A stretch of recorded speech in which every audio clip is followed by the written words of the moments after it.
Alrighty, time for my once a year YouTube video. There's a really cool question that was asked in a Facebook group that I moderate.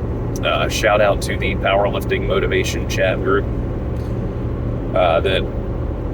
It was a really cool question, and then of course I had some fucking convoluted, long-winded answer that probably didn't actually answer any of the questions the original commenter had even asked. But the gist of the question was, is it better for somebody to either hop right into a powerlifting specific program and, just start going through progressions of the competition lifts, start doing like specific barbell stuff, or is it better to do some amount of time of hypertrophy work ahead of time with really general exercises first and then get into like a powerlifting style program? So I think, again, my convoluted answer, where my stupid brain goes to, is I think the way we develop athletes and athletics in this country in general kind of sucks. Like around here, like lacrosse is super popular. You got kids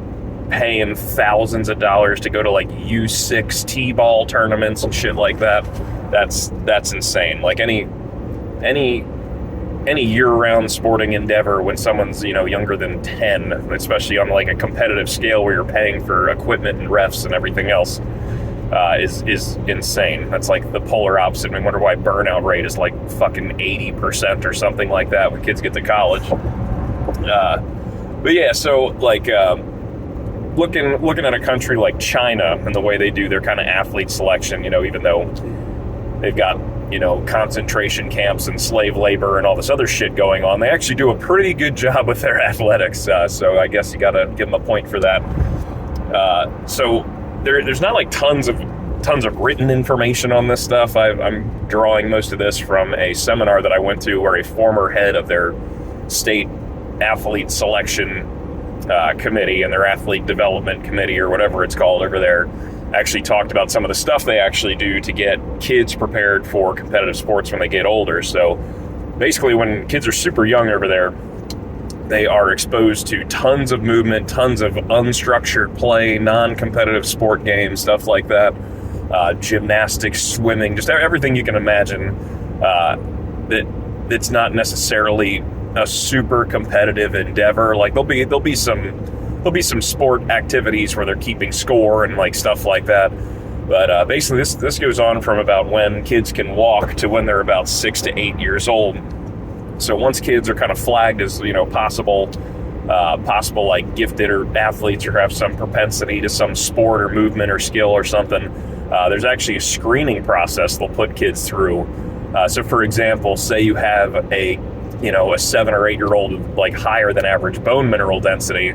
Well, that kid is a perfect candidate to go to a weightlifting specific program or a gymnastics specific program, something with lots of repetitive impact or something that requires a higher bone mineral density. So with that same example, like somebody with a lower bone mineral density is probably more equipped to go to something less impactful like swimming, something like that. So it's a very, very general recommendation. There's other stuff that goes into it, but you get what I'm talking about.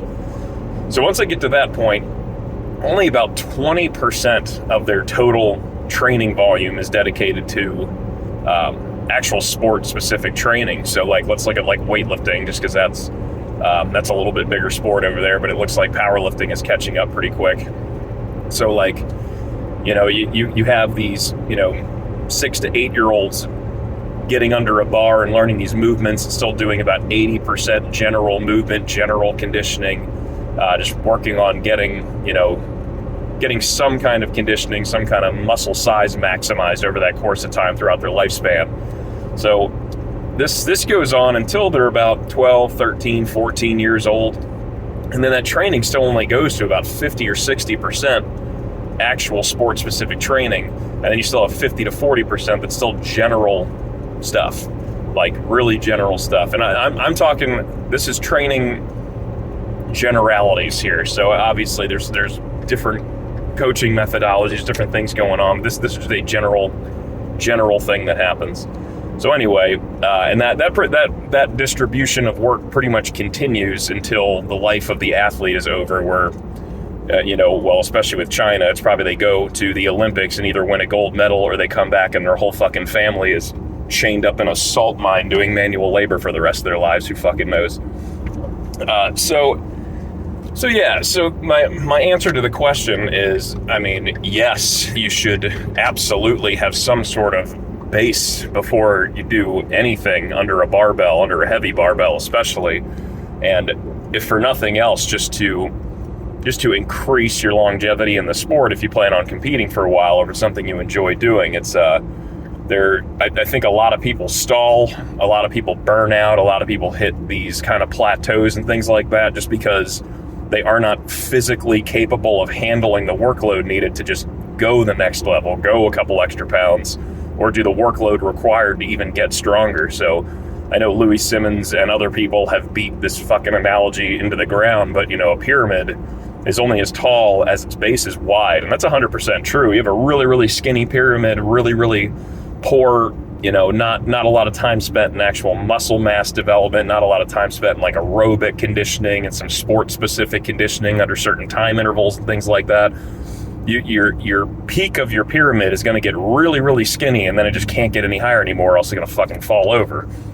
So like I said, it's a horrible analogy. It's been beat to shit, but it's pretty valid. So, wider base, taller pyramid, and just the more opportunity you'll have to be able to survive the workloads that you're doing. So I've always really liked that 20-80% split forever, just with periods of time where, maybe a competition's getting a little bit closer, you're 8 weeks out, something. Now we can go a little bit harder on some barbell volume that you can actually handle now because you've been doing 80% of this general conditioning, general movement, general strength training stuff.